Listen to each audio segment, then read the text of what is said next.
All right, everyone. Good morning, good afternoon, or good evening, whatever time it is, wherever in this world it is that you are. Welcome once more to another live stream of Alexandra Mayers Live, page by page reading and commentary of the modern English version of the Bible. So today we're going to go back into the second book of Samuel, chapter 8. Before we begin, if I sound a little faded or energetically deplenished, it's because I am. I woke up very early this morning, tackled a very emotionally taxing live stream in regards to someone who, at least up until this morning, I thought better of, but now I don't. I'll never speak to that person again. I'm probably not going to give them any coverage, with the exception of something going on that I feel is hurtful to a minor. But those of you who follow me on my other projects, you know that emotionally, sometimes certain work that I do is a little bit energetically draining for me. And this morning was one of those days. But we are going to continue with our page by page reading and commentary of the Bible right now, because often reading the Bible does give me strength. Strangely, I've had some other events in my life kind of parallel what I just went over on another channel that I operate. Um,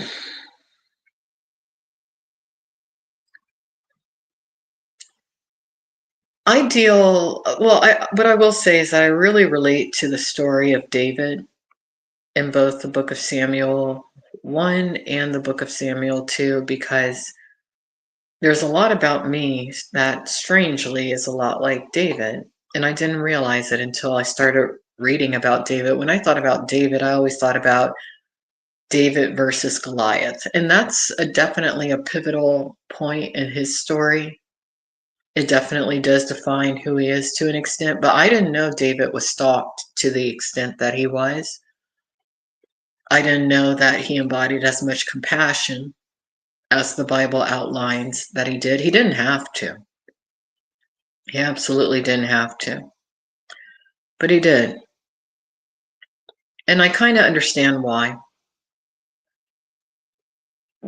It's because embodying a level of compassion and empathy towards others doesn't only help to enrich this world, but it also helps you as the individual who embodies empathy and compassion. It truly does.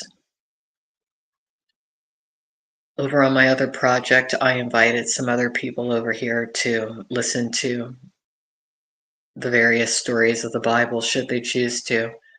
I don't think many people will, and I kind of like it that way. I like keeping this small. But I'm very grateful to God basically having given me the idea of doing this, because reading through the Bible on a daily basis, it's not always daily. Sometimes I skip days, as many of you know. But lately, it's really been keeping me going. And it's helped me forgive, but not forget. And it's helped me understand just how our minds often do work. And not everybody's mind works the same, which is why forgiveness is important. But for me, the Bible helps me remember that there's many others who have gone through a lot more than me. And it helps me remember that I'm never alone. So that's what Christianity and the Bible does for me. But Christianity and the Bible does different things for different people. Anyway, let's go ahead and get started and see what David is up to in this chapter. This particular chapter of the Bible, the second book of Samuel, chapter 8, covers David's victories, along with getting into David's officials. David, at this point, He's a pretty seasoned military figure.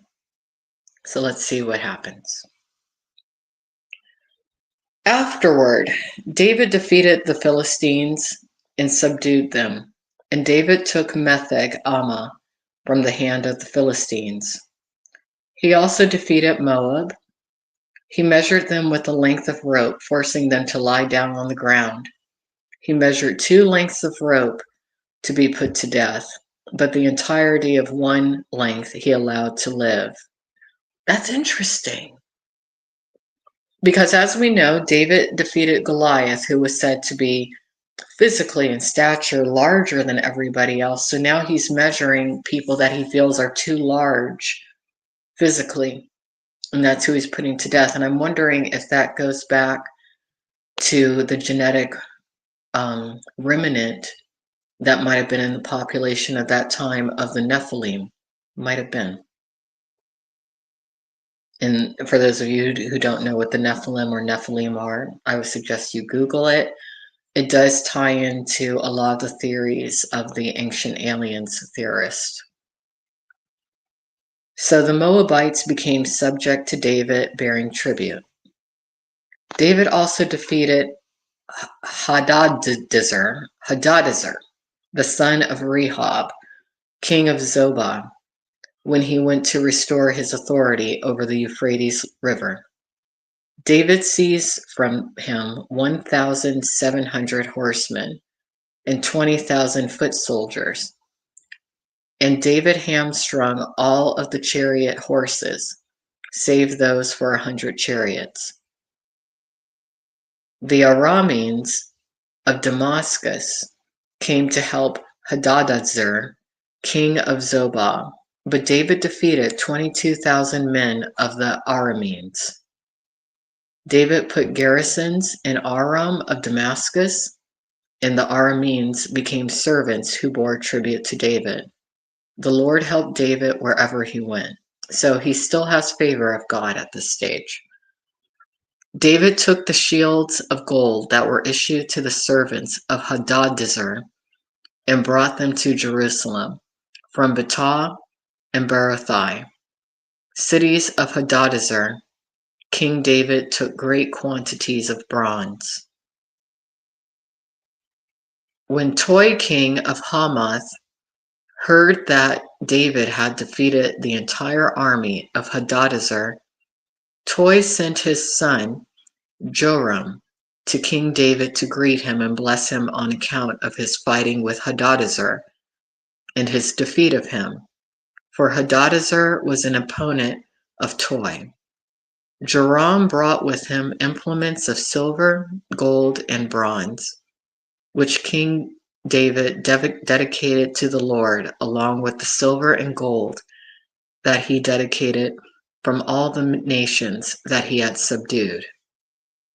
That is, from Aram, Moab, the Ammonites, the Philistines, Amalek, and the plunder from Hadadezer, the son of Rehob, king of Zobah. So David made a name for himself upon his return from defeating 18,000 Arameans in the Valley of Salt. He set up garrisons in Edom. Throughout all of Edom, he set up garrisons, and all of Edom became subject to David. The Lord helped David wherever he went. Now we're going to get into the area called David's officials. David reigned over all of Israel, and he administered fair judgments to all of his people. Joab, the son of Zeruiah, was over the army. Jehoshaphat, the son of Ahilud, was secretary. Zadok, the son of Ahitub, and Ahimelech, the son of Abiathar, were priests. Sariah was scribe.